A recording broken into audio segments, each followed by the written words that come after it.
And so, Lisa, I'm going to start with you just to give a few thoughts. I know this is the first time you saw the film, so it's a lot, but a few thoughts, and then we're going to take a couple questions from the audience. Thanks, Sonia. Alex, thank you. That was a wonderful introduction to tonight's event. And I guess just initial thoughts, that was hard. That was really tough to watch. And Robert, fantastic job you did. Guy, I've always been in awe of you, and now I know your story, but to see it up there on the screen, what struck me, what I kept thinking over and over, I guess similar to what Mark Tyndall was saying, is that the scale of our province's response is nowhere even close to the scale of this crisis.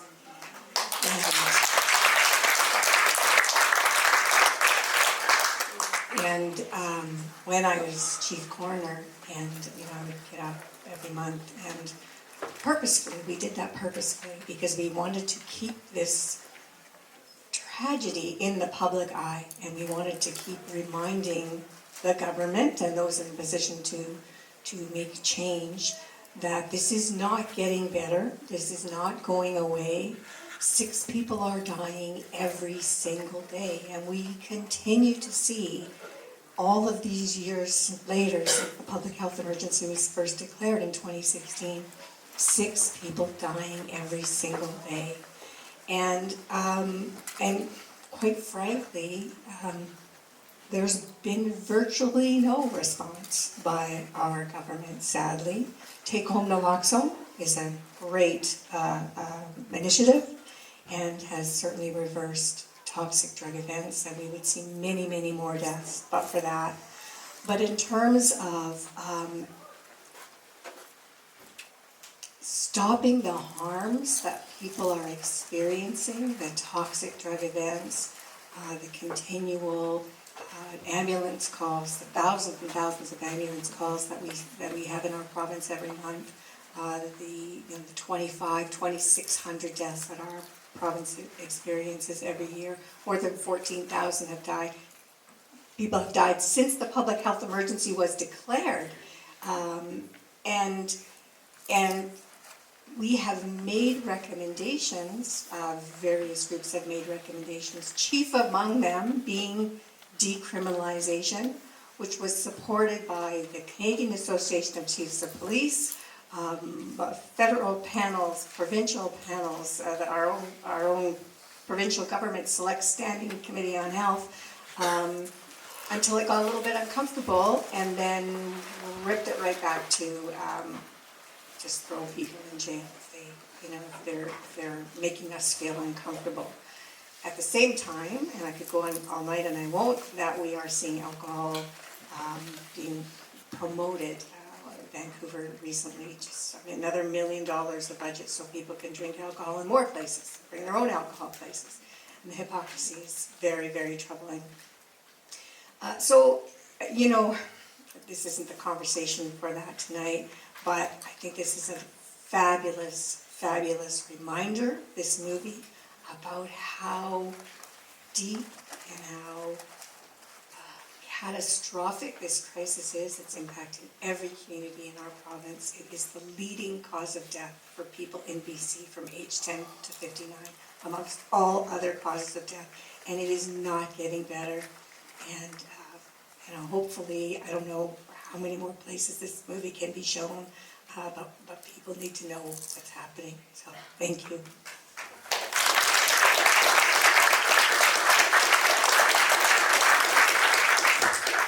So Miriam has a microphone. If anybody has a question specifically for Lisa, put up your hand and we can get the microphone to you to be able to ask a question. Also the teacher and me, if there's no questions from the room, I'm not going to start pointing at people and saying you have to ask a question, but I am going to ask questions myself. If anybody's okay, here we go, Miriam. Thank you.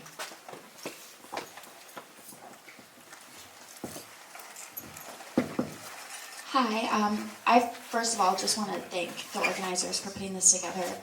I work in mental health substance use, and I think it's really easy to shut it down. And sorry, I'm getting emotional, but that's exactly what I'm thanking you for, is just the space to process this, because it's a lot for all of us, and I was relieved to hear I wasn't the only one sniffling throughout the movie. But my question is, I felt like part of this movie was about the hope in community and in organizing, but what really stood out to me is, we had leadership in the CDC in this movie, and Dr. Lapointe, and the Premier, which, after decrim, losing that, I feel so much anger, and when we have such a unanimous acceptance that we know what we need to do, and we know what the problem is, if everybody at the top of these industries is agreeing, I just feel completely hopeless. And I don't know what my question is, but I guess just how to, what do we do, Don't feel hopeless. First of all, don't feel hopeless. Look at all of the people in this room. And thank you for coming. We were talking about this before a few of us went for dinner, the panel members went for dinner before, and we were saying that we truly believe, and the government took a poll, the majority of the public understands that this is a crisis and something needs to happen. The majority of the public supports decriminalization. When you explain safe supply, what it looks like, the reason for it, how it would roll out, how it would support people to wellness, like Mark Tyndall was saying, people understand that too. So I think rationally, when people talk about this, they understand it. There's a few loud voices who are taking up a lot of air, and we need to push back against those loud voices. So this is the time to very respectfully send an email to your local MLA and your local MP and say, I support decriminalization, I support safer supply, or I support harm reduction. I don't want to see people thrown in jail. We can't go back to criminalizing and hurting people who are already hurting, and just make your voices heard. I was in government a long time, and politicians do listen to the voting public. In fact, that's the only thing that they listen to. So you have a voice, and don't be afraid to use it. I just want to add to that, and I was a member of the health committee, and we spent months and months hearing from a lot of people in this panel right here, and hundreds and hundreds of others. And I thought that if everybody could hear the stories and the people's lived experience, and also from all of the experts, and hear over what I'd been hearing, what I'd been taking upon myself to learn about this crisis, I thought we could get to a place where we were beyond politics. And I'm so disheartened to see this issue in particular being used as a wedge issue in politics, because it's using people's lives. And I won't give up on trying to move us back to a place where we are approaching this crisis with the humanity and compassion and empathy, but also with real solutions that will work and save people's lives. Because that's the job we have. That's what we're supposed to be doing. So don't give up hope. August 31st is International Overdose Awareness Day.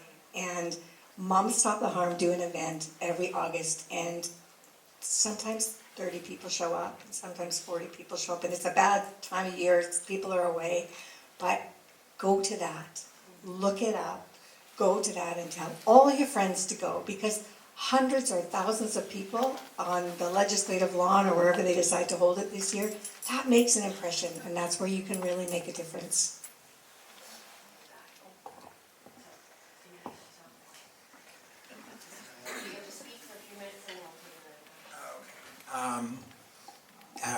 everybody. I'm Guy Felicella, and I'm a former drug user who had to be brought back to life 6 times. I mean, for me, in my life, the immense sadness that I see and feel, it's a feeling, and it's one that comes with a tremendous amount of suffering. And when I see, people struggling, I absorb pain. And when I see people who are challenged with astronomical circumstances in their lives, and yet people only look at the one thing that we stare at is the substance. We don't understand the human being and the story behind the individual. The suffering that people have endured, the gateway to drugs and addiction is a broken childhood. And I remember in my own life the struggles. But there's one thing inside of me that I've never lost, is that I've always been a fighter. I've had to fight and scratch for absolutely everything in my life. To fight to survive my childhood, to fight to survive gang activity as a youth, to fight to survive incarceration, to fight to survive homelessness, to fight and survive a system that constantly punishes you for trying to alleviate the pain that you're suffering with, and judges you for that, and constantly over and over and over, and it never ends, and you don't think you'll ever get out of that cycle. And then you look and you see people who care, people who show up in your life, people who walk the streets. People bring hope to people. And even though half of the time you weren't in control of changing my circumstances, what you did do in my life is you changed a moment in those circumstances where you were kind, and you gave me a sandwich or a smoke, or you gave me a couple bucks, or you just stopped to say hello, to check in on me. I've never forgot that. I've never forgotten the people who showed up in my life. And this division that we have in our society between what's needed, between harm reduction and recovery, isn't serving anybody. It's creating this division and this sadness of isolation where people are continuing to use these drugs alone when they really want just to be connected to something. We have to change how our views are. And those structural laws and policies that were created long ago that fuel us as a population to view people who use drugs in a certain way, which drives the self-stigma that the substance user feels, regardless of those policies ever changing in our lives, one thing can change: people. People can change, regardless of what happens. We can make a difference in people's lives. And I see it all day, every day. I see people in the downtown east side. I've seen people on Pandora when I come over here. I see people trying. They're trying every day. The system is not meeting the needs of the people. But what is meeting the needs of the people is people. And so what you provide every day to people is giving people hope to hang on. You're the source of light in people's lives. So don't feel hopeless or that things aren't changing, because they really are. They're just small and incremental, but you have to celebrate the small moments because they lead to big jumps. And if we're either we're complicit with allowing this to continue, or we stop and we say that this is not okay to continue anymore. If we can do those things together collectively, I can promise you we'll make a difference. We already are. Things were scaled back. Guess what? It wasn't decriminalization. It was unaddressed societal issues that have been unaddressed for decades, and this is the challenge that we're going to face. It's just easy to take away a pilot project, or it's easy to blame harm reduction, or it's easy to say everybody needs to go to treatment. These are simple slogans for complex issues. And so you have to really kind of say to people, no, that's what happens after treatment. What we do in our society is, even when people get better, we put them back in the environment that they're trying to break free from. How is that going to be effective? So the combination of things that I've always said is that we always need all the tools, and that includes harm reduction, that includes supervised consumption site, that includes decriminalization, that includes safer supply, that also includes access to detox treatment services and housing. Because I will tell you this, that people do want to change their lives. A lot of the times, we're just telling people, we're not showing people a way. And we're not giving them a pathway to a way. And I believe we will be able to get there. It just takes time, so don't give up.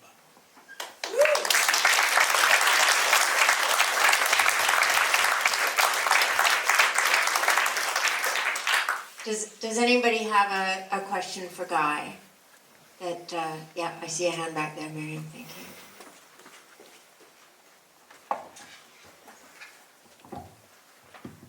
Hi, this is not a question, it's a statement. I'm a recovering drug addict and alcoholic.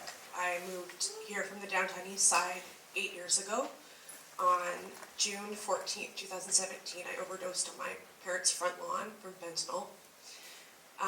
I was incredibly shocked to see Jason in that movie. I went to high school with him, and I used drugs with him many times, and I didn't know if he was still alive or not. So thank you very much for that. I'll be contacting him after this.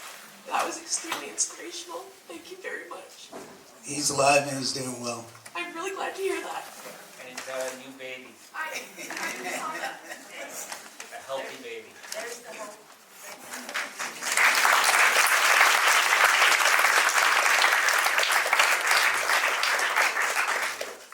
Is there anybody up over here, Miriam? There's a hand.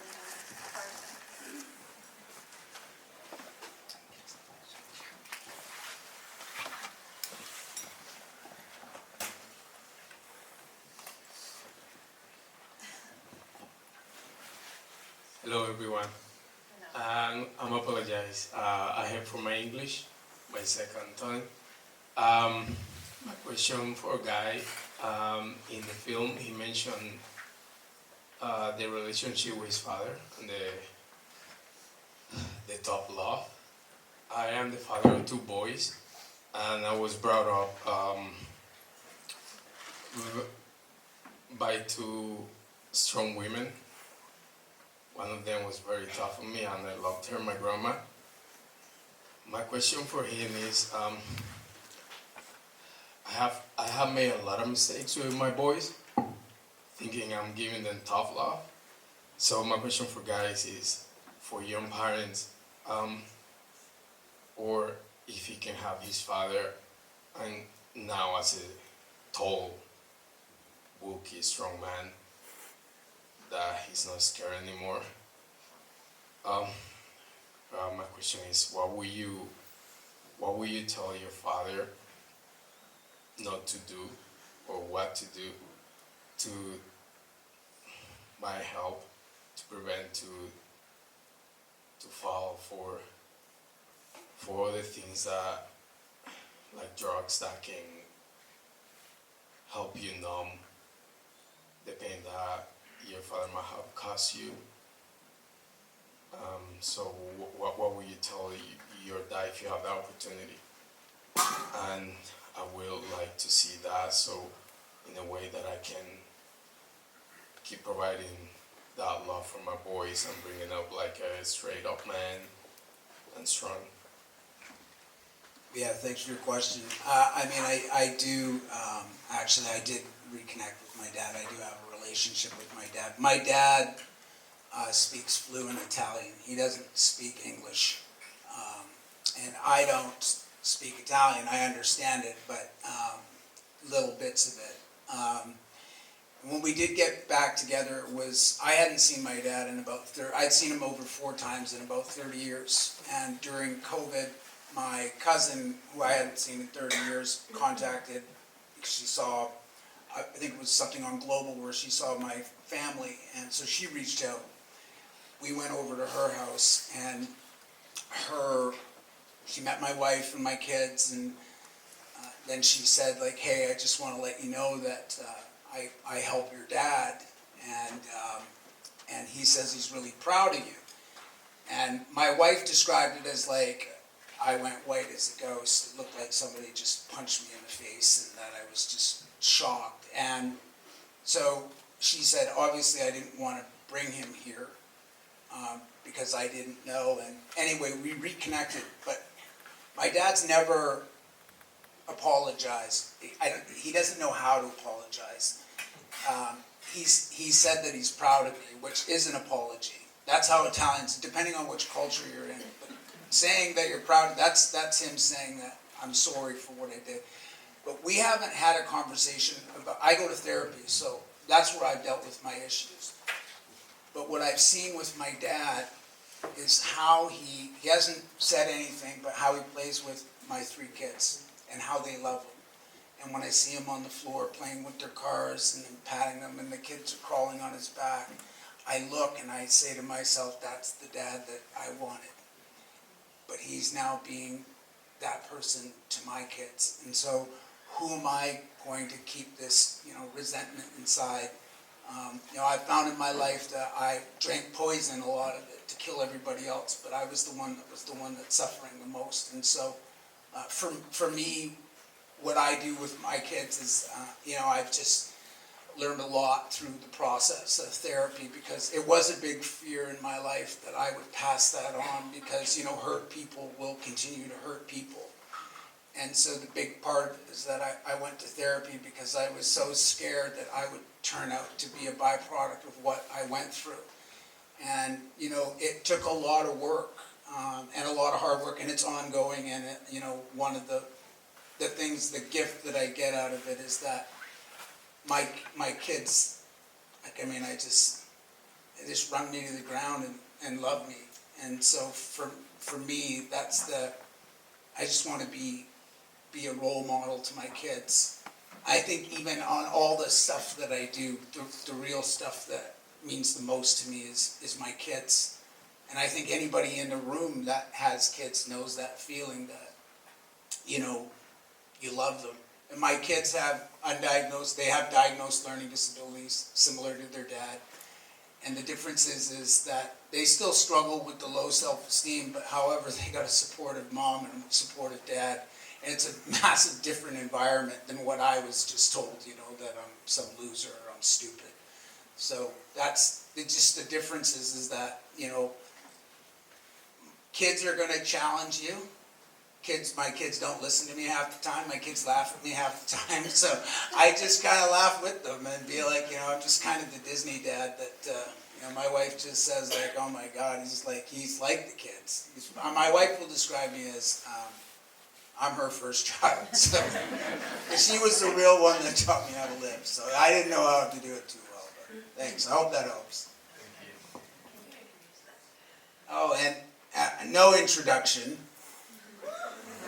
No, Leslie McBain from Mom Stop the Harm, who is a real good friend of mine. We've known each other, many things together, and we continue to work together for the future. But here she is.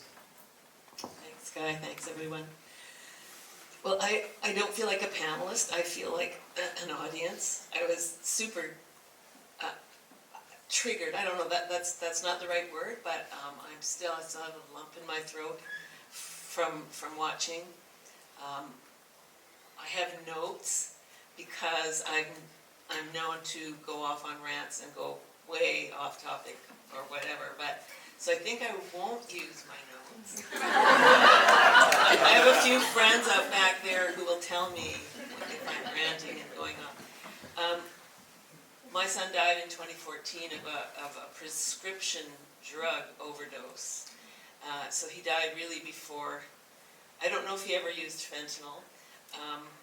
I don't think so, I'm not sure. But he died alone. And I have to say he was lying on his bed with his earbuds in, listening to music when he died. And I take some comfort in that, of course, but he's gone. And in the movie, and thank you, Robert, for that documentary, my colleagues and friends, Shireen and Louise and Deb, we all lost our kids. And my friends out there, Corinne and Jenny and Troylana, we lost our kids. So anyway, see, I'm not going off already, but two other women and myself co-founded Mom Stop the Harm. I feel like sort of like the co-mom of Mom Stop the Harm. Actually, I kind of feel like the granny of Mom Stop the Harm at this point in my life. We did it because we couldn't fathom how our children could have died, first of all, and how they could have died with drugs. All three of us were sort of white, middle class, two-parent families, things that, you know, father knows best kind of stuff. We couldn't, oh yeah, I guess that's a really old reference. Most people get that, but we were astounded, and after we got out of our grief a little bit, took about a year for me, we decided, we were angry. We were so angry, and we decided we didn't want anyone else to go through this. And so we co-founded Mom Stop the Harm, which our main goal was to keep people alive. That was the founding notion we had of our organization. And that was in 2016, and that's when things got really bad and have continued, as has been said, continued to get worse and worse and worse. The fight that we started with, which was to get a regulated safer supply and support for people's loved ones that are in addiction or independence, and education in the schools. We've made an inch of progress, and that inch of progress that we can see is quickly diminishing because of the political environment today. Instead of fighting for the support and a regulated legal supply, we are fighting against the right wing, the people who are spewing misinformation, fear-based, not even, I can't even call them lies, they're just rhetoric that comes out. And everyone's afraid. It's a scary, scary thing.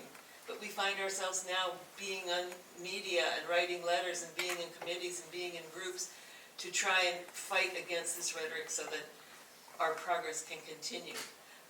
I'm not hopeless. Sometimes I'm hopeless, actually. Sometimes I'm despairing. We all are. Sometimes we are burned out because we have, as I think it said in the film, 3,000 members now from the three of us. I think there's more than that now. I'm not sure exactly how many.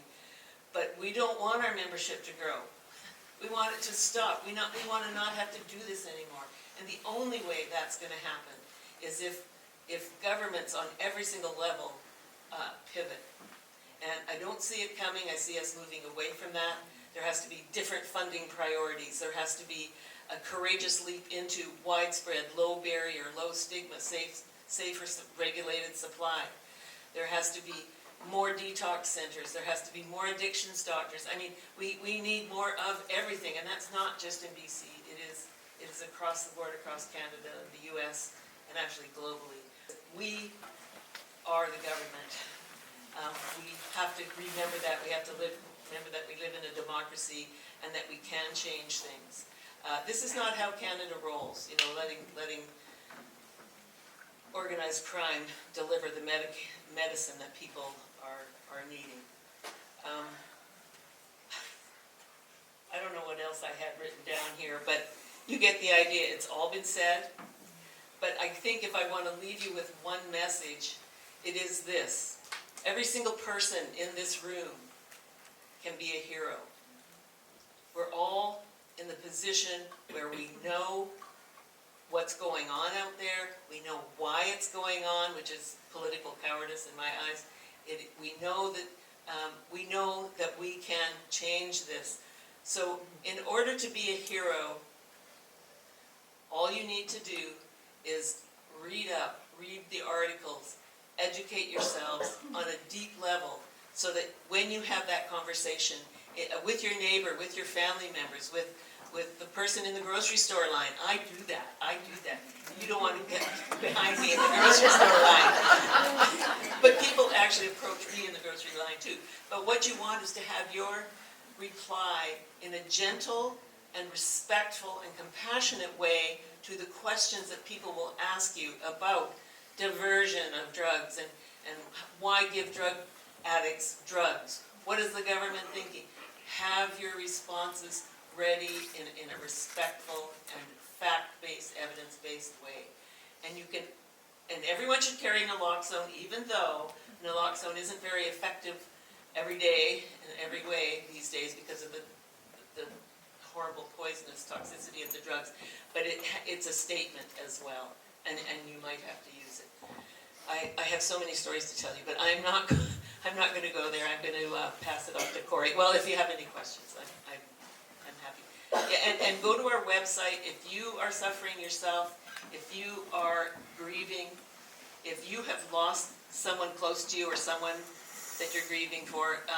We have support groups. They're free, and ironically, they're funded by the BC government. It's a strange thing, and I always say that when I have to talk to politicians in our government, I always say, wow, you're giving us money to do the job you should be doing. And that's the truth.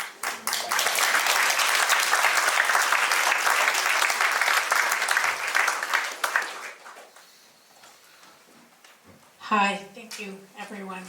My name's Sherilyn. I'm on the board of directors of AVI, and we are really happy there's a few of us here, happy to be part of this conversation. Speaking of people at the grocery store and family members and neighbors, I find myself in conversations lately with loved ones and friends about the distress they feel driving down Pandora Avenue or when they go to Vancouver on the Lower East Side, and so that's for them the face of addiction and drug use. And then when they're thinking about their high school teenagers or whatever, I guess my question is, could you say a bit more, because role modeling helps. What do you say when you're having those conversations with people who aren't in the thick of it, who don't understand harm reduction and hear stories in the Globe about diversion of Dilaudid, and police raids that produce, X amount of diverted safe supply that a lot of us know can't possibly be true. But can you just say a bit more about how you speak to that, to those people, because they feel really worried? And so, yeah, I'd love to hear your grocery store answer to some of those things. Thank you. My grocery store answer is I pull them into the produce aisle. I say, let's get out of line, and let's just get out of the line and let's talk about this, because there are no easy answers. However, I have my grocery store speech, and it sort of revolves around, we can't let more people die. We have to stop the deaths. That's the ground. That's the ground. And from there, then I try and answer that question, well, what can be done? Well, regulated supply. It's the two main things. For people who are grieving, people who need support, we have these amazing support groups. So I try, that's one of the things I would do is to direct them that way. But that's such a good question, because there's so much you can say, and it really depends on the person that you're speaking to. Are they a grandparent? Are they completely isolated and don't know anything? Are they almost everyone you meet has, as I think Guy said, has had an experience or knows somebody and that has died or is struggling, or parents who are struggling. So the best thing to do is to answer the grassroots level question first, or to answer, no more deaths. And how do we do that? And how do we approach our government? And as was said, writing letters to your MLA, to your MPs, to speaking on media. Call up CBC, I've done it. Call up CBC, call up Global Check News, any of them, and say, I want to talk about this. They'll probably say no, but just do it anyway. Sorry, we're off track here, but yeah, have your facts there, have your priorities set, and do it in a really gentle way, because if you start ranting, then they might walk away. I've never had anyone walk away from me, by the way, so you can take my advice. Thanks for that question.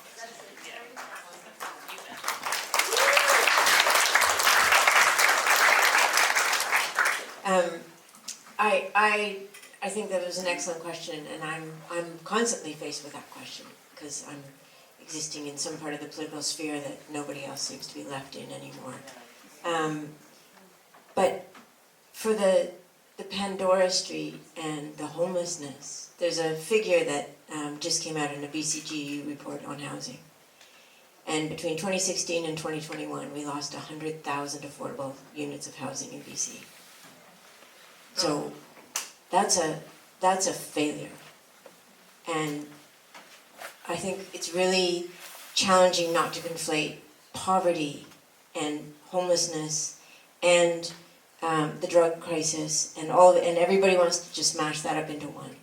But all of these things that we are seeing are policy failures. They're system failures. And the people are suffering from those failures. Okay. And then Leslie and then I'll let you. Thanks, I just want to say, so I have this t-shirt on that says love, and that's what this is all about.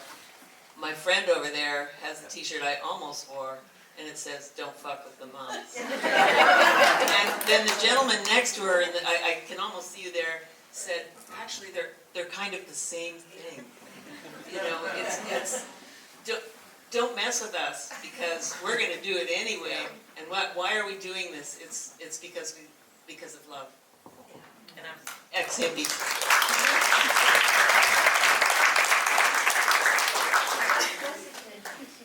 I can introduce myself, thank you. Sorry. This is Corey Ranger, an amazing warrior and advocate. Cool, great.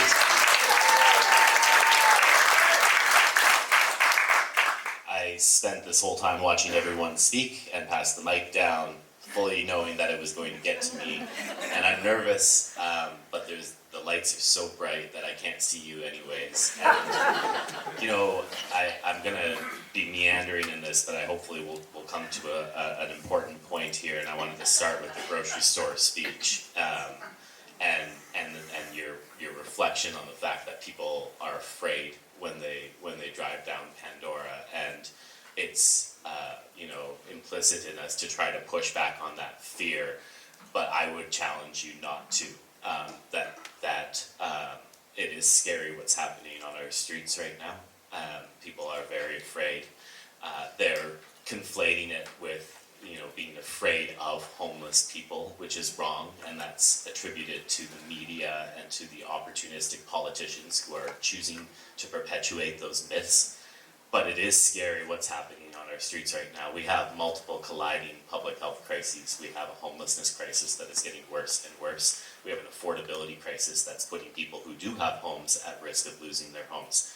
And we have a toxic drug poisoning emergency that when you see this movie, you don't even hear mention of benzodiazepines or animal tranquilizers. And we are past the days of being worried just about fentanyl. We are worried about synergistic effect of opioids and non-opioid sedatives that are causing profound sedation in people, that are leaving people incapacitated in the streets for hours at a time, and they are being poisoned. And so it is okay for people to be fearful of what's going on. We should all be able to challenge that, or to channel that fear, and to mobilize that into action. And so I would tell people that, yeah, it is scary what's going on. And we have ways that we can help resolve this if we're willing to actually look at the root of the problem.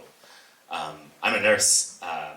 I carry this fanny pack around. It's my naloxone kit. This naloxone kit and I have responded to hundreds of overdoses together. And so if you're like, wow, this movie really motivated me, go get a naloxone kit if you don't have one right now and carry it with you. That's something super easy that you can do right away. But I want to reflect on the word toxic, because we do have a toxic drug supply. It is killing 2,500 British Columbians every single day. But it is a fatal flaw to frame this crisis as a fentanyl crisis or as an opioid crisis or as an addiction crisis. There are 225,000 British Columbians who access the unregulated drug supply and are at risk of death, and less than half of them have a substance use disorder. There are many people who use drugs for many reasons, and they are not necessarily addicted or physically dependent, and they are also dying by toxic drugs. And so we have much more insidious toxicity that we're dealing with right now.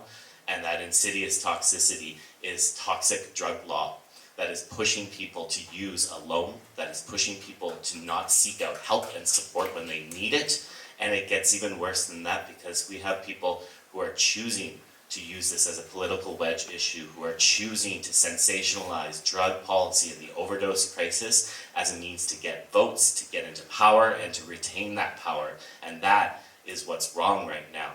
And so there's some solace here because I feel hopeless a lot too. And I don't watch these movies very often because all I think about is the people that we weren't able to save. And that's terrible. But you have to know that when you start to be able to examine this issue beyond an opioid or beyond addiction, and you start to pull the Scooby-Doo villain mask off, you will realize that there are some common root causes. And the solace we can take in that is that we have more allies than we think.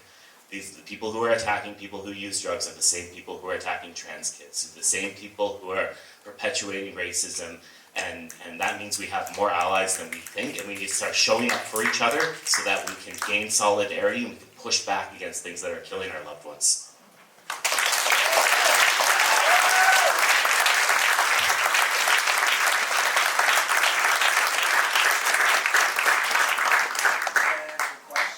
Looks like we have two questions, so one there and then Miriam after that. Thanks for your intro and your comments, Corey, on that.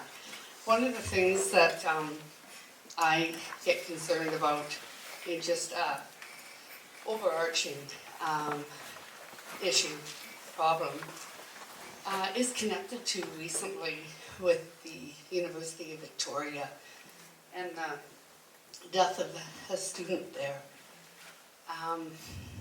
and what she needed. And I totally agree with the recommendations of what she needed.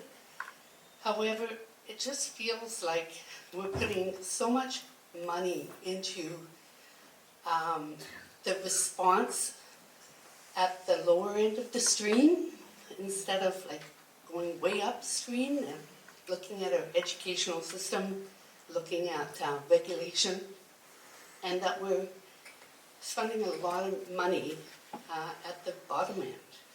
And I'm wondering if you could comment on, you know, how does one like myself kind of come to a better understanding and allow it to sit a little bit better? Yeah, it's a really important question, and tragic preventable death that happened in the University of Victoria, and Sydney's death was preventable and was a matter of a policy failure playing out before everyone's eyes. And I think what's important to acknowledge is that there is a prevailing belief that harm reduction is all pulling people out of the river all the way downstream. And that's a bit of a superficial understanding of what harm reduction is, because it's actually a philosophy of care, and it's also a means to challenge laws and policies that cause harm. And so we actually do need people all the way downstream pulling people out, and we're probably going to need those people pulling people out of the river for a very long time. But this is not an either-or situation. We need folks who are able to prioritize resources downstream, and we need to be going upstream. And upstream doesn't mean more police and criminalizing people and pushing people into isolated use. Going upstream means understanding why exactly we have such a toxic drug supply. And the iron law of prohibition tells us the harder the enforcement, the harder the drug. And so, we have to do both. It's not a matter of either or the belief that it's A or B. There's actually a number of options in between. We need people who are getting access to naloxone. We need a safe supply. We need supervised consumption services. And then we also need to address the material conditions that people are living in. And we need to get housing figured out. And we need to make sure that children have better environments that they're growing up in. And this is not a matter of picking from a menu. It's all of the options on the menu, fully invested in a way that is evidence-informed and is actually informed by the people who are most affected by the policy, which is the people who are dying right now. Yeah.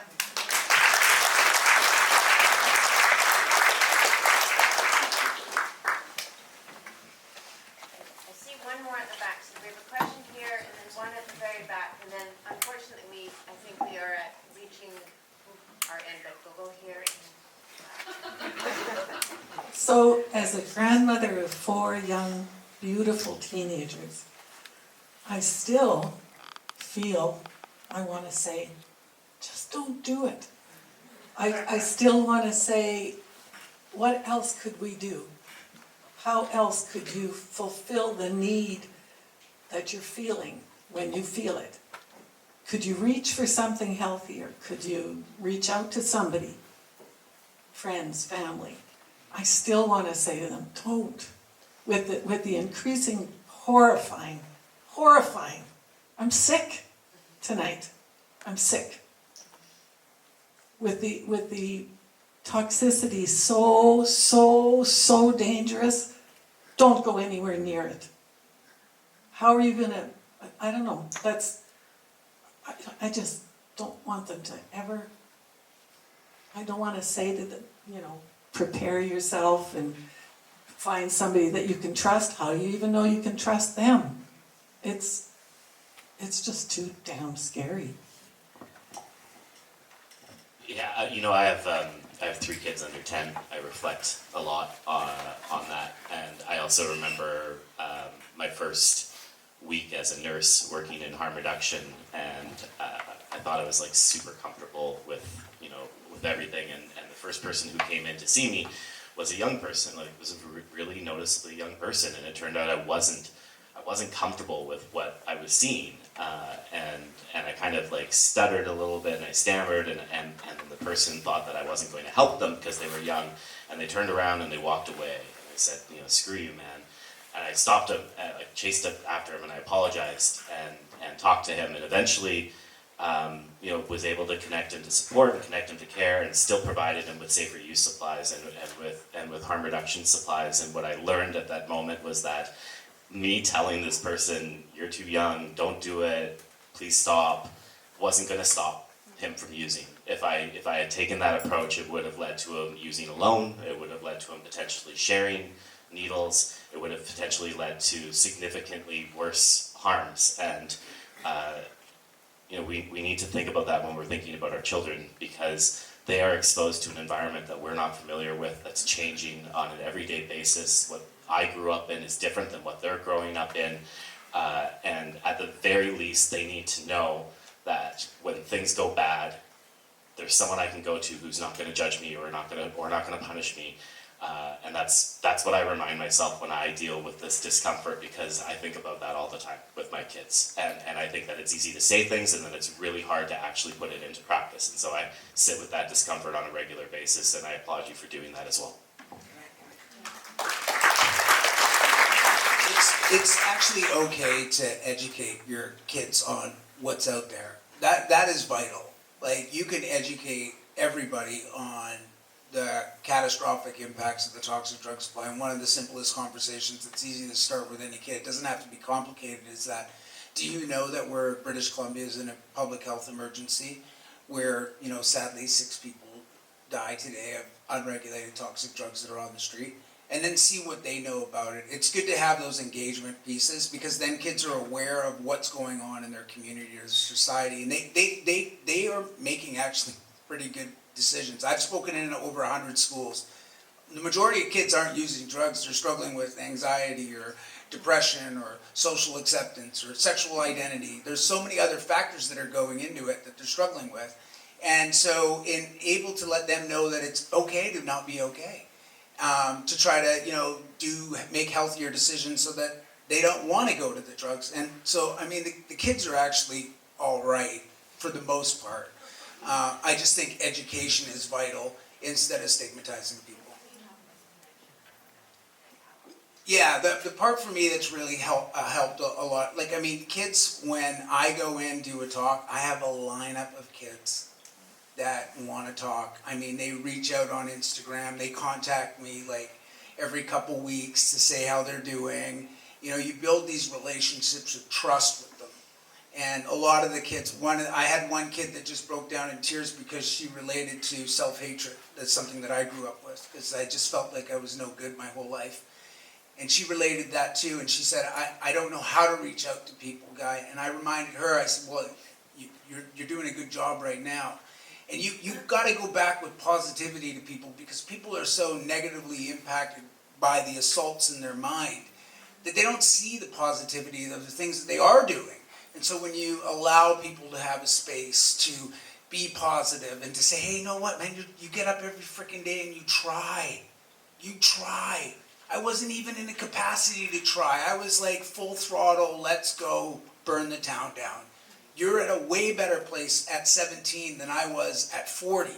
So, you have to keep encouraging people, educating people. And the biggest part of it is, sometimes I find that harm reduction is a very interesting thing, is that you may not agree how people are conducting or living their lives, but at the same time you have to understand that it's such a long process for people to get there, and how are you going to be able to be there to support them through those challenges without being judgmental or biased or have your own personal beliefs involved? If you can do that, you'll get them to a safer place where they can empower themselves to make better decisions as well. So, yeah, I know what you're saying. It's very challenging.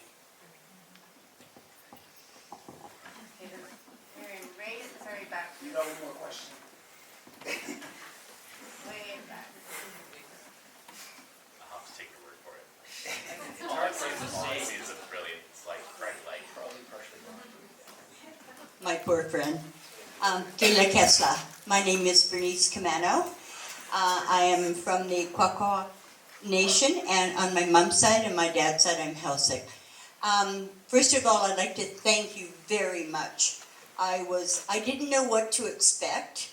I am an outreach worker. I work in the homeless community on the street. I really didn't know what to expect, and I'm really quite... The truthfulness of it was amazing, and I really thank and honor you for that.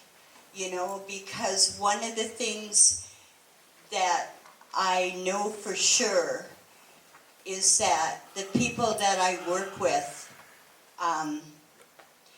when I worked with another agency, I did a survey on the street to talk to the people out there. And of course I'm Indigenous, so I interviewed the Indigenous people on the street. So I had 2 questions for them. Foster care, residential school, both. And most were one or the other, some were both. So I think one of the things that I think you need to really understand about the people that are on the street, I would suspect that most of them in the buildings did grow up in foster care. So, myself included.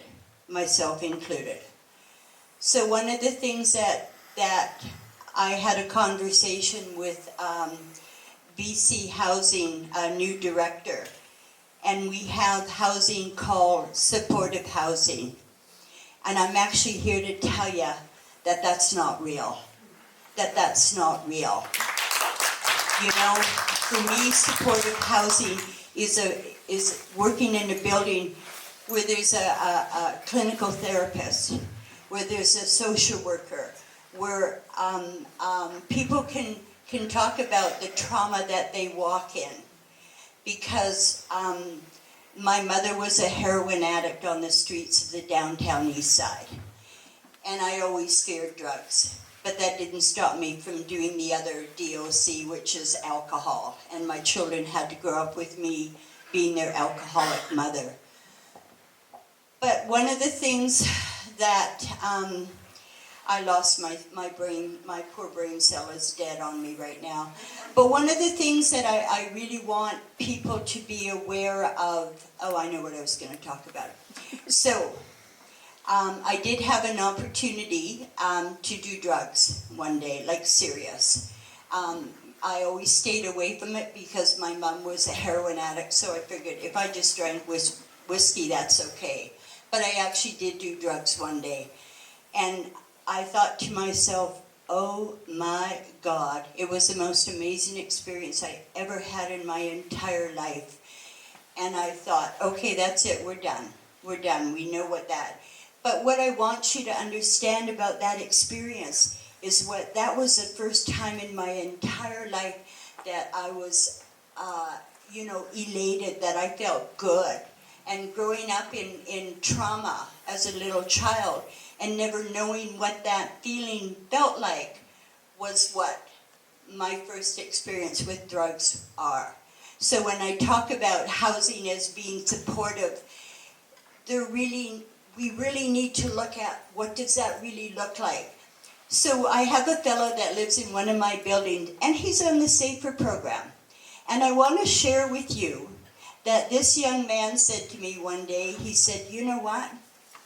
I'm feeling good. I'm feeling good. And I went, oh my God, that really made me happy. And so what happens to people that feel good on this program is they actually get a chance to kind of go, I'm actually okay. You know, I can actually look at the world and figure out how am I going to move forward because I'm actually, for the first time in my life, safe and feeling okay about who I am. So I so completely, and I'm so supportive of the Safer Drug Program because people need to be able to stabilize. They need to be able to be healthy. They need to be able to figure out how they can move forward. And if they're constantly in chaos trying to get drugs and score and do this and do that, how are they ever going to get healthy? I think that people need to really talk to the people in their communities and saying, this is an opportunity for people to get healthy. You know, people just, oh, they're using drugs, you know, that's not good. But no, it's not. It's an opportunity for people to get healthy. You know, so look at it in the perspective of what it actually really is. And I know Corey, and thank you, Corey, because I know the hard work that you do in the community. And of course, Brenda McBain, I just honor you for the work that you do in the community as well. And the people that made this movie, it was fabulous. Thank you, thank you, thank you. And Gayla Kessler to everyone here for engaging.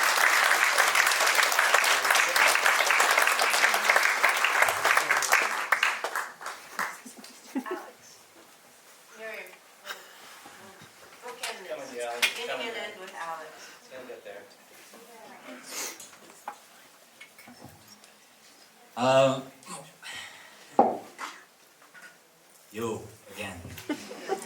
I just really want to raise my hands and in my language is say Gayla Kessler and Klako Klako. Thank you to all of you on the panel, and I want to say thank you to the filmmaker, his incredible film. I think everyone.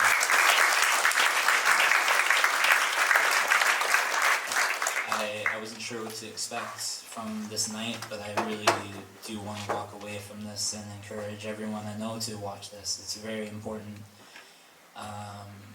educational film with some deeply personal stories shared, and I feel like I've learned a lot tonight. I want to say thank you to you, Guy, for in the movie and tonight, you know, really sharing your own personal story, which I relate to a lot in different ways, you know, and I know it's not easy to share. I relate though because I think it is important to share, and yeah, I just really raise my hands and say Gayla Kessler to you for sharing. You know, when you say in the film just about hanging out with your kids with one in each arm, watching cartoons, I could totally relate to that. Because that's how I live life now, you know, with my kids. Just thinking how grateful I am to be with them. Yeah. Just even today, I just found that deeply moving. The whole thing deeply moving. Thank you all for sharing your voices. I'm grateful to have been a part of this event with you all. Gayla Kessler.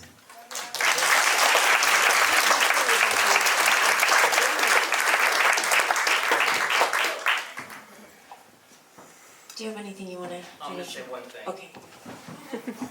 I'll keep this really short. This is about people. We have an election coming up. Change starts with us. So make your voices heard and drown out these pinheads that are going to do a lot of damage and kill more people. You know, we can't go back in time. It doesn't work. So change starts with us, so start making your voices heard and make it heard in this election.